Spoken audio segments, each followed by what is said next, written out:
시골에서 교회를 다니고 있는 한 청년이 가지고 있는 모든 돈을 투자해서 복숭아 과수원을 매입을 했습니다. 풍성한 수확을 기대하면서 이른 아침부터 저녁 늦은 시간까지 열심히 일을 했습니다. 하나님께 기도도 했습니다.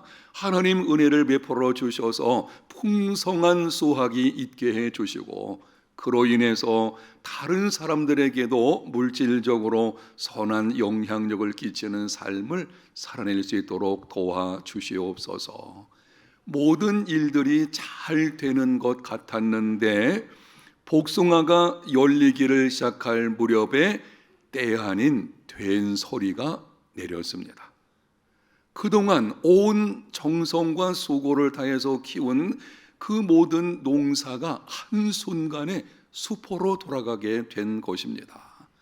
낙심한 청년은 주일날 교회를 가지를 않았습니다. 그 다음 주일도 교회 가지 않았습니다. 목사님이 무슨 일인지 찾아와서 청년에게 물었습니다. 요즘 왜 교회를 나오지 않고 있습니까? 청년이 말하기를, 저는 앞으로도 교회 나가지 않겠습니다. 애써 키운 복숭아를 소리가 내려 망치게 할 정도로 가혹하신 하나님을 내가 섬겨야 할 이유가 무엇입니까? 아무 말도 하지 않고 잠시 기다렸다가 목사님이 이렇게 말을 했습니다. 하나님은 소리가 내리지 않아야 열매를 거둔다는 것을 알고 계시네. 그러나 소리가 없이는 인간이 훌륭하게 성장할 수 없다는 것도 알고 계신다네. 하나님의 우선적인 관심은 복숭아를 키우는 데 있는 것이 아니고 사람을 키우는 데 있다네. 그 말을 듣고 이 청년이 하나님의 사랑이 어떤 것인지를 다시 생각해 보게 되었다고 합니다. 사랑하는 성도 여러분, 하나님은 우리의 필요를 알고 계십니다. 우리의 소원이 무엇인지, 우리가 하고 있는 것이 무엇인지를 잘 알고 계십니다. 그러나 하나님의 우선적인 관심은 내가 하고 있는 일이나 나의 필요가 아니고 나에게 관심을 가지십니다. 하나님께서는 당신의 백성들의 삶 전부에 관심을 가지고 계시고 지금 우리가 하고 있는 일이 잘 되기를 원하시거든요. 그런데 하나님의 우선적인 관심은 내가 지금 하고 있는 일이 아니라 나라고 하는 사람에게, 그 사람됨에 관심을 우선적으로 가지십니다. 그래서 이렇게 정리해서 말씀을 드릴 수가 있습니다. 하나님은 나를 통해 일하시기 전에 먼저 나에게 일하십니다.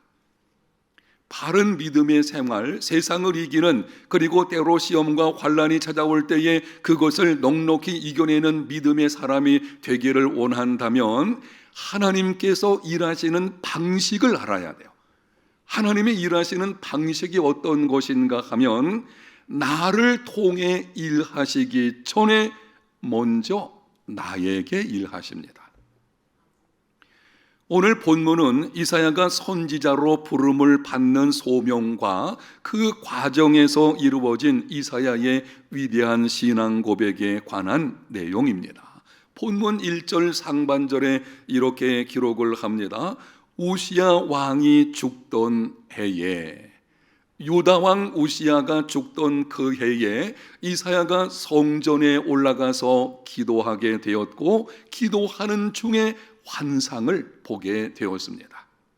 우시야는 16살에 왕위에 올라가지고 52년 동안 유다 왕국을 통치했습니다. 하나님께서 보시기에 정직하게 행함으로 하나님이 은혜를 베푸셔서 유다 왕국을 부강하게 만들어 주셨습니다. 이후에 하나님을 향한 열심이 지나치다 보니 얼마나 하나님을 많이 생각을 했는지, 정말 열심히 하나님을 섬기는 것은 좋은데 그것이 지나치다 보니까는 성전에 들어가서 분향을 하는 제사장들만이 할 수 있는 것을 자기가 하려고 하다가 하나님께 징계를 받아서 나병 환자가 되었습니다.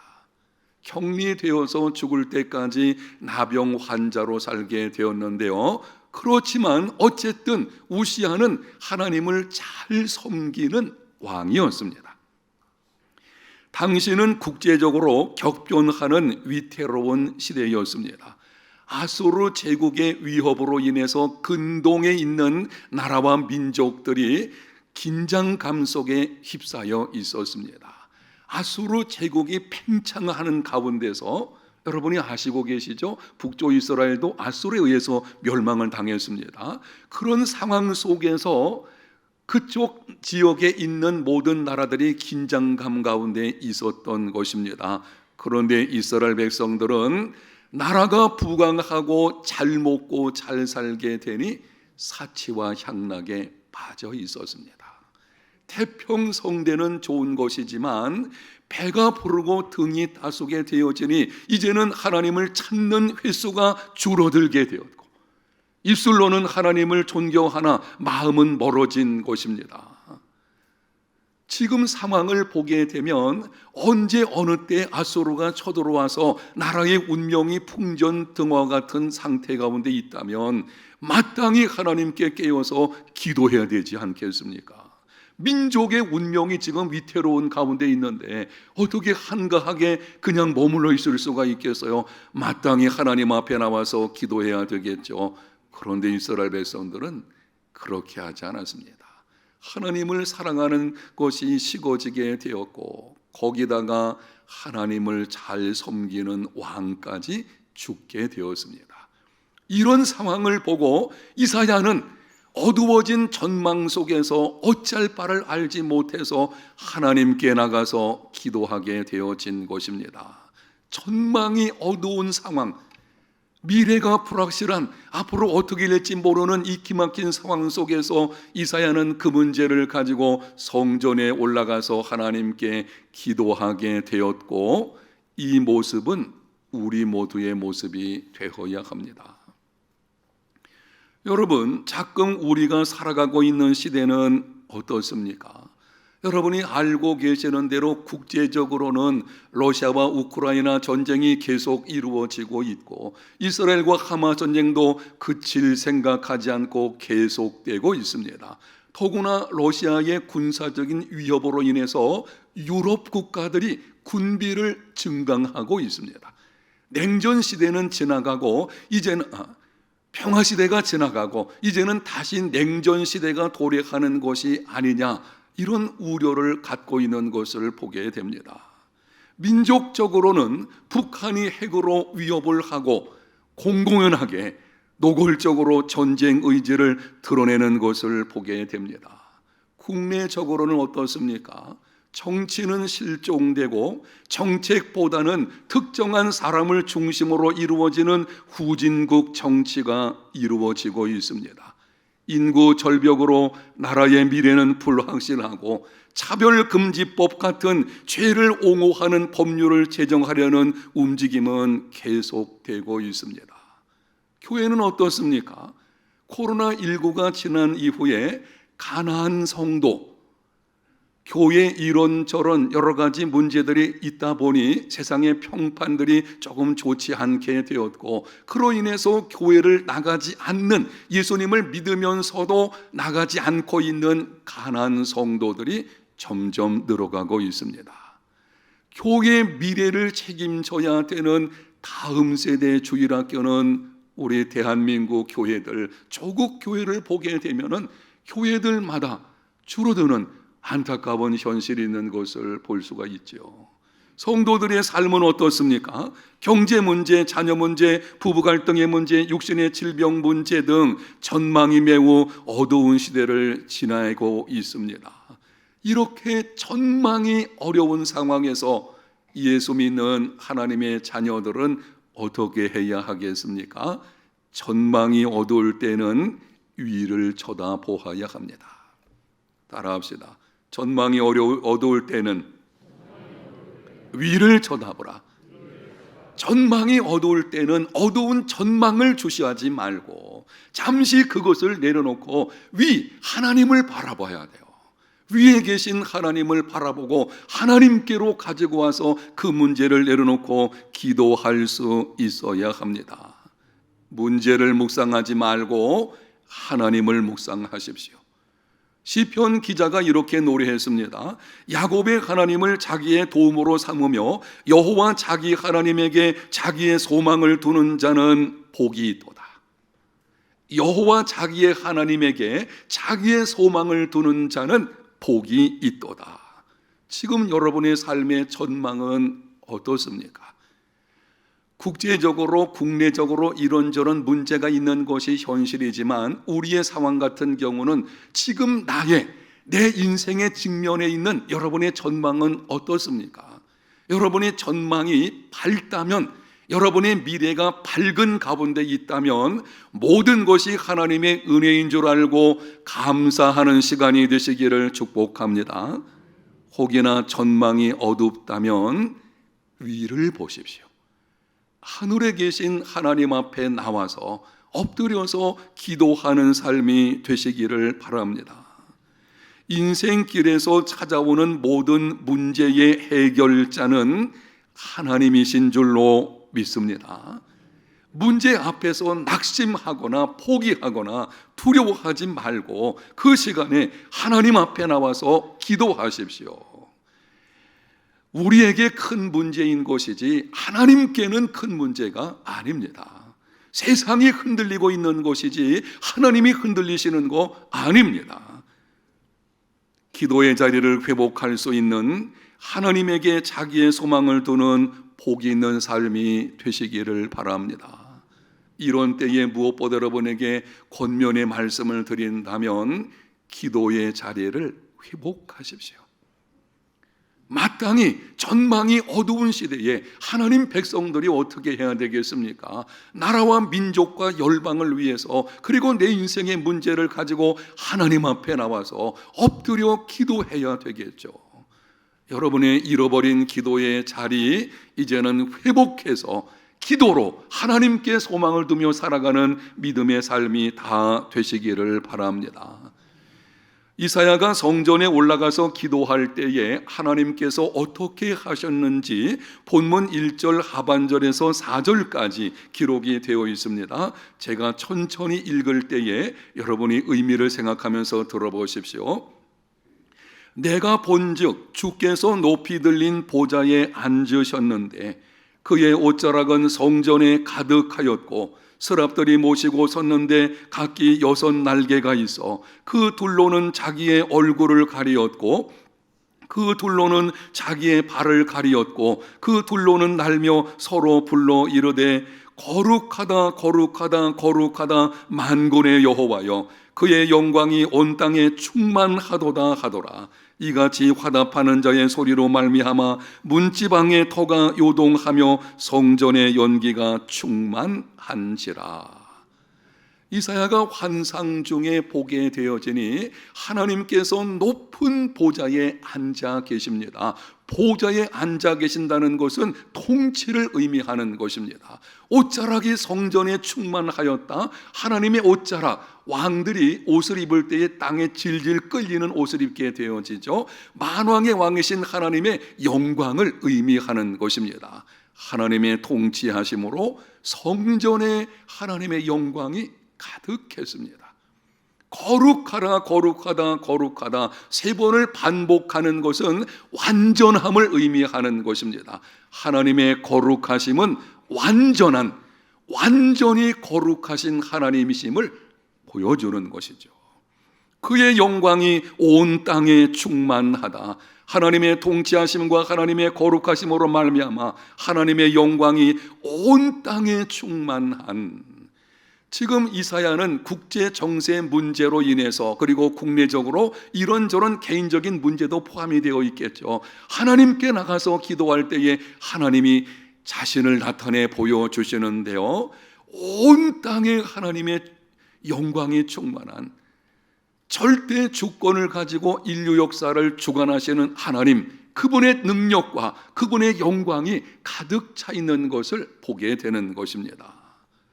여러분, 전망이 어두웠을 때에 이사야는 성전에 올라가서 틀림없이 이렇게 기도했을 것입니다. 하나님, 어떻게 하면 좋겠습니까? 너무나 미래가 불확실하고 하나님께서 선택하신 이 백성들, 이 왕국의 미래가 위태로운 가운데 있는데 어떻게 하면 좋겠습니까? 그런데 하나님은 어두운 전망을 밝혀나갈 수 있는 방법이 무엇인지, 이 상황 속에서 어떻게 해야 하는지는 말씀하지 않으십니다. 다만 하나님께서 하나님 자신이 누구인지를 나타내 보여주십니다. 전망이 어두우면 답답합니다. 그래서 우리는 헤쳐나갈 궁리를 합니다. 방법을 찾게 되죠. 어떻게 하면은 이 어두운 가운데서 내가 헤쳐나갈 수 있겠나, 무슨 지혜와 방법, 이런 것을 찾게 되는데 하나님께서는 방법을 말씀하시는 것이 아니에요. 지금 하나님 그분이 누구신지를 나타내 보여주시는 것입니다. 왜 그렇게 하시는 것인가요? 두 가지 정도를 볼 수가 있는데, 하나는 하나님을 아는 지식이 믿음과 삶의 모습을 결정하기 때문입니다. 하나님을 아는 만큼 믿음이 성장하고, 믿음이 성장하는 만큼 삶의 모습이 변화됩니다. 삶의 변화는 믿음의 문제고, 믿음의 문제는 하나님을 아는 지식의 문제입니다. 하나님을 아는 것이 출발점이에요. 그래서 하나님께서는 지금 당신이 누구인지를 먼저 보여주시는 것입니다. 다른 하나는, 하나님은 나를 통해 일하시기 전에 먼저 나에게 일하시기 때문입니다. 하나님께서 이사야가 묻기를 어떻게 하면 좋겠습니까? 그런데 하나님은 이사야를 통해서 일을 행하시는 것보다 이사야를 다루시려고 하시는 것입니다. 이사야 그 사람 자신에게 하나님께서 지금 이 일을 행하시려는 것입니다. 하나님께서 자신이 누구인지 나타내 보여주었을 때에 이사야 입에서 놀라운 고백이 나오게 되었는데요. 5절 말씀을 보겠습니다. 화로다, 나여 망하게 되었도다. 나는 입술이 부정한 사람이요, 나는 입술이 부정한 백성 중에 거주하면서 만군의 여호와이신 왕을 배웠음이로다. 아멘. 이사야의 위대한 신앙 고백입니다. 내가 누구인지, 내가 얼마나 큰 죄인인지를 고백하는 크게 위대한 신앙 고백입니다. 명심하십시오. 하나님 앞에 섰을 때에 내가 누구인지를 알게 되고, 내가 누구인지를 알 때에 위대한 신앙 고백이 이루어지게 되는 것입니다. 내가 누구인지도 알지 못하는 사람은 그 신앙 고백은요, 인정받을 수가 없는 것입니다. 아니, 하나님 앞에서 내가 누구인지도 알지 못하는데 그 사람의 신앙 고백을 우리가 인정할 수가 있겠습니까? 그래서 신앙 고백의 첫 번째 출발은 내가 누구인지를 아는 것, 이게 중요하죠. 세계적인 석학 중에 한 사람이 이렇게 말을 했습니다. 현대인들은 우주에 관해서 많이 알고 있으며 세상에 관해서는 더 많이 알고 있다. 앞으로 점점 더 알게 될 것이다. 그러나 현대인은 자기 자신은 모르고 있다. 자신에 관해서는 점점 더 무식해질 것이다. 요즘 그렇지 않은가요? 인터넷 열어서 단어 하나만 치게 되면 관련된 정보들이 그냥 막 쏟아져 나오는 것을 보게 됩니다. 저도 설교 준비할 때에 궁금한 거 있으면 한번 인터넷 들어가서 치게 되거든요. 그럼 거기에 대한 정보들이 막 흘러나오는 것을 보게 됩니다. 정보, 지식의 홍수 시대에 우리가 살아가고 있습니다. 여러분이 궁금한 거 있으면 한번 들어가 보십시오. 그래서 지금 현대인들을 보게 되면 세상이 어떻게 돌아가고, 세상이 어떻고, 우주가 어떻고, 많은 지식을 갖고 있어요. 그런데 중요한 것은 자기가 누구인지 모르는 것입니다. 내가 누구인지를 모르는 것이죠. 자기 정체성을 알지 못하게 되니 내가 어떻게 살아야 되는지를 알지 못하게 되죠. 결국은 교만함, 우월감, 열등감, 비교의식, 불만족으로 인해서 헛된 인생을 살아가는 것을 볼 수가 있습니다. 여러분, 그렇게 많은 지식을 가지고 있으면서도 자기가 누구인지를 알지 못하는 이유가 무엇이겠습니까? 하나님 앞에 서지 않기 때문입니다. 하나님을 떠난 인류는 절대 자신이 누구인지를 알지 못합니다. 질문하겠습니다. 우리를 만드신 창조주가 누구이십니까? 하나님이시죠. 그러면 내가 누구인지는 그분에게 갈 때 비로소 알게 되는 것입니다. 내가 하나님 앞에 서게 되면은 그때 비로소 내가 누구인지를 알게 되는 것이죠. 하나님 앞에 서지 않게 되면 그 사람은 교만한 사람으로 나타날 수밖에 없는 것입니다. 그리스도인의 삶도 마찬가지인데요. 그리스도인의 삶에서 찾아오는 심각한 질병들이 있어요. 그 질병들 가운데서 두 가지만 말씀을 드린다면, 하나는 영적 침체가 찾아오는 것이고 다른 하나는 영적 교만에 처하는 것입니다. 영적 침체도 이게 질병인 것이고, 영적 교만 가운데 살아가는 것도 이게 잘못된 것이죠. 영적 침체는 무기력한 그리스도인이 됩니다. 세상 속에서 아무런 영향을 끼치지 못하는, 그저 자기 믿음 하나 가까스로 지키며 살아가는 이런 삶이 되어버리죠. 그리스도인은 그런 삶이 아니거든요. 세상 속에서 세상을 변화시키는 자로 부름받은 자인 줄로 믿습니다. 그게 우리의 모습 아니에요. 영적 침체는 있을 수가 없는, 이건 질병 중에 하나인 것이죠. 그런데 더 심각한 것은 영적 교만 가운데 거하는 것입니다. 영적 교만 가운데 거하게 되면 이런 겁니다. 내가 다른 사람보다 더 많이 기도하니까 나는 너보다 나은 사람이야. 그래서 자기 고집을 부리고 다른 사람을 정죄하고 판단하는 것을 보게 됩니다. 영적 체험을 한두 가지 하게 되면 마치 자기가 특별한 사람인 양 다른 사람을 주장하려고 합니다. 종교 행위를 열심히 하다 보니 그렇지 못한 사람의 믿음을 무시합니다. 모두 영적인 교만이죠. 자기 의에 빠진 종교인의 모습을 우리가 볼 수가 있는 것입니다. 여러분, 왜 이런 영적 교만의 현상이 나타나게 되어지는 것입니까? 이유는 하나님 앞에 서지 않기 때문입니다. 자기가 누구인지를 모르는 것이죠. 내가 얼마나 큰 죄인인지, 정말 나는 본질적으로 어떤 존재인지 그걸 모르는 거예요. 왜 모르는가 하면 하나님 앞에, 하나님께로 가까이 나가본 적이 없거든요. 아니, 목사님 그렇게 기도 많이 하는데, 영적인 교만이 있지만 기도 많이 하는데 늘 하나님 앞에 있는 것이 아닌가요? 여러분, 하나님 앞에 그분을 대면해서 그분을 인격적으로 만나게 되면 반드시 내가 누구인지를 알게 되는데, 그때는 내가 얼마나 큰 죄인인지를 발견하게 됩니다. 그렇게 돼 있어요. 한번 여러분들이 밤길을 걷을 때에 진흙탕길에 빠졌다고 생각을 해보십시오. 진흙 구덩이에 내가 빠졌는데 어두우니까 내가 얼마나 더러운지 알지 못하는 거예요. 그러나 집으로 와가지고 전등빛 아래 서게 되면 그때 얼마나 더러워져 있는지를 비로소 알게 될 것입니다. 하나님은 완전한 거룩과 영광의 빛 가운데 거하시는 분이십니다.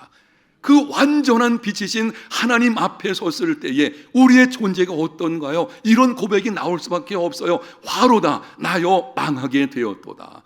이사야의 고백이, 우리의 고백이 그때 이루어지게 되는 것입니다. 여러분, 하나님 앞에 가까이 가서 그분을 인격적으로 만나는 중에 내가 누구인지를 분명히 아는 믿음의 삶이 되시기를 축복합니다. 내가 누구인지 알면 교만할 수 없죠. 내가 그렇게 더러운 존재인지를 몰랐어요. 그런데 하나님 앞에 가까이 가서 그분의 빛 가운데 보니까는 나는 죽어 마땅한 존재인 것이죠. 그런 나를 하나님이 은혜로 구원해 주시고 이렇게 믿음 생활하게 하셨으니 그냥 우리의 고백은 이겁니다. 하나님, 나의 나된 것은 전적인 하나님의 무엇입니다? 은혜입니다. 그게 우리의 고백일 뿐인 것이죠. 이사야가 자신의 죄인됨을 고백했을 때에 하나님께서 천사를 통해 제단에 있는 핀 숫불을 이사야 입술에 대면서 말씀을 하셨습니다. 내 악이 제하여 졌고 내 죄가 사하여 졌느니라. 그 신앙 고백을 통해서 하나님께로부터 제사함을 받게 된 것입니다. 그러자 하나님의 음성이 계속 들려왔는데요, 내가 누구를 보내며 누가 우리를 위하여 갈고, 그 음성에 이사야가 대답을 합니다. 내가 여기 있나이다, 나를 보내소서. 순서를 주목해 보십시오. 전망이 어두울 때에 이사야는 성전에 올라가서 기도했습니다. 하나님께서 자신을 나타내 보여주심으로 이사야로 하여금 자기 자신이 어떤 존재인지를 깨닫게 하시고 죄를 사해 주시고, 그리고 나서 그를 통해서 일하시는 것을 보게 됩니다. 하나님은 나를 통해 일하시기 전에 먼저 나에게 일하십니다.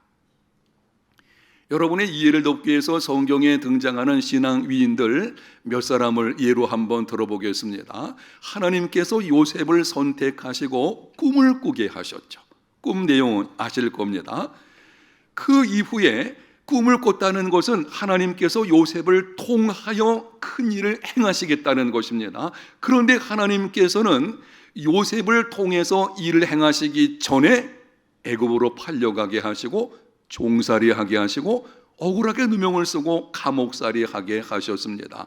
요셉이라는 사람을 다루시는 것입니다. 먼저 요셉에게 일을 행하시고 그리고 나서 애굽의 총리로 삼으셔서 요셉을 통해서 민족과 열방을 기근 중에 구원하게 하신 것을 보게 됩니다. 모세의 경우 어떻습니까? 모세는 태어날 때부터 하나님의 특별히 선택받은 사람이었어요.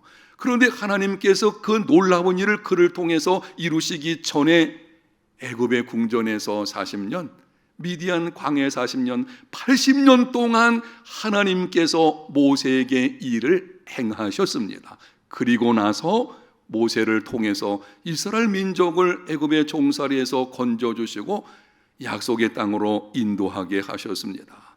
다윗은 어떻습니까? 하나님께서 그를 선택을 하셨죠. 일찍이 그에게 이스라엘 왕으로 기름 부으셨습니다. 여러분, 기막힌 사실은요, 왕으로 기름 부은 받은 다음부터 이상하게 일이 꼬이기를 시작하는데 8년에 걸쳐서 사울에게 쫓겨다니며 거친 황야 생활을 행해야 했습니다. 하나님께서 다윗에게 일을 행하시는 것입니다. 그렇게 다윗을 먼저 다루시고 그리고 나서 다윗을 왕으로 세우시고 하나님의 뜻을 이루게 하시되 메시아 왕국의 모형을 보게 하신 것입니다. 예수님은 12명 제자를 선택을 하시고 3년 동안 함께 하시며 훈련하심으로 먼저 그들에게 일을 행하셨습니다. 그리고 복음을 전하는 일꾼이 되게 하셨습니다. 하나님께서 이런 방식으로 일하시는 이유가 무엇이겠습니까? 여러분, 이 하나님의 일하시는 방식을 잘 기억하셔야 돼요. 우리는 하나님이 나를 통해서 큰 일을 이루시기를 원하죠. 내가 하는 일을 나를 통해서 잘 되게 해주세요. 하나님이 일하시면 모든 일이 잘 되겠죠. 그런데 하나님께서는 그 전에 나를 다루시는, 나에게 일을 행하십니다. 왜 그렇게 하시는 것입니까? 내가 변화되어야만 선한 영향력을 끼칠 수 있기 때문입니다. 내가 변화되지 않았는데 어떻게 다른 사람에게 변화를 줄 수가 있겠어요? 내가 변화되지 않았는데 어떻게 가정 식구들을 변화시키고 가정을 구원할 수가 있겠습니까? 내가 먼저 죄사함을 받아야만 죄사함의 복음을 전할 수가 있는 것입니다. 아니, 내 죄도 사함받지 못했는데 어떻게 다른 사람에게 죄사함에 관해서 말할 수가 있겠습니까? 정말 영향력 있는 사람이 되려면 내가 먼저 변화가 이루어져야 되죠. 바로 그것을 위해서 한 걸음 나아가서 내 신앙과 인격이 성숙해져야만 하나님께서 나를 통해 일을 행하신 후에도 겸손한 사람이 될 수 있기 때문입니다. 하나님께서 어떤 사람을 통해서 일을 행하시게 되면 자칫 그 사람이 교만해질 수 있어요. 우리 주변에서 그런 거 있잖아요. 하나님께 기도하는 중에 하나님께서 그 사람을 통해서 어떤 큰 일을 이루어 주었어요. 처음에는 하나님 감사합니다 그랬다가도 시간이 지나면서 마치 자기가 한 것처럼 교만을 떠는 경우들이 있죠. 왜 그런 일이 벌어지는가요? 그런 일을 하나님께서는 원치 않으시기 때문에 먼저 나에게 일을 행하시는 것입니다. 사랑하는 성도 여러분, 잊지 마십시오.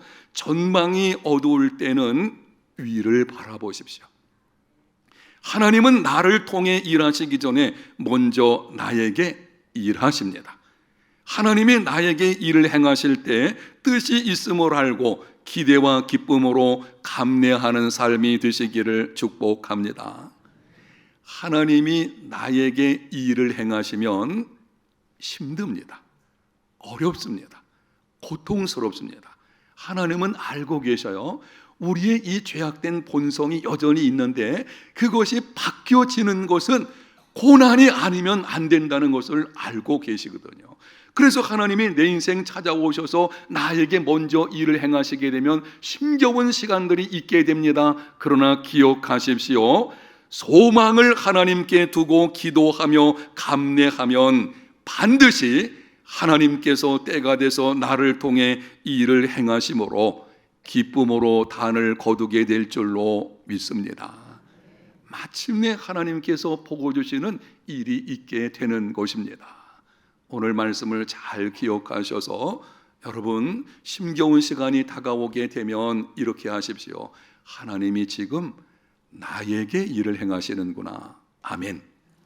그게 끝이 아니죠. 일을 행하신 후에는 나를 통해서 큰 일을 이루실 것이다. 그 믿음을 가지고 감내하며 소망 중에 승리하는 삶이 되시기를 예수님 이름으로 축복합니다. 하나님 감사합니다. 오늘 말씀을 통해서 하나님의 일하시는 방식을 듣게 하셨사오니 전망이 어두울 때에는 위로 하나님을 바라보고 하나님께 소망을 두고 기도하는 믿음의 사람들 되게 하여 주옵소서. 하나님께서 나를 통하여 일하시기 전에 나에게 먼저 일하신다는 것을 알게 하셨사오니 하나님께서 나에게 일을 행하실 때에 하나님의 뜻이 있는 줄을 알고 감내하며 기쁨으로 감당해 나가는 그 가운데 하나님께서 주실 그 놀라운 은혜를 그 축복을 기대하며 살아가는 우리 모두 되게 하여 주옵소서. 주신 은혜를 감사하는 마음으로 기쁨으로 자원해서 헌금을 드립니다. 드리는 손길들을 기억해 주셔서 경제적인 면에서도 어려움이 없도록 때를 따라 은혜를 베풀어 주시옵소서. 예수님 이름으로 기도합니다. 아멘.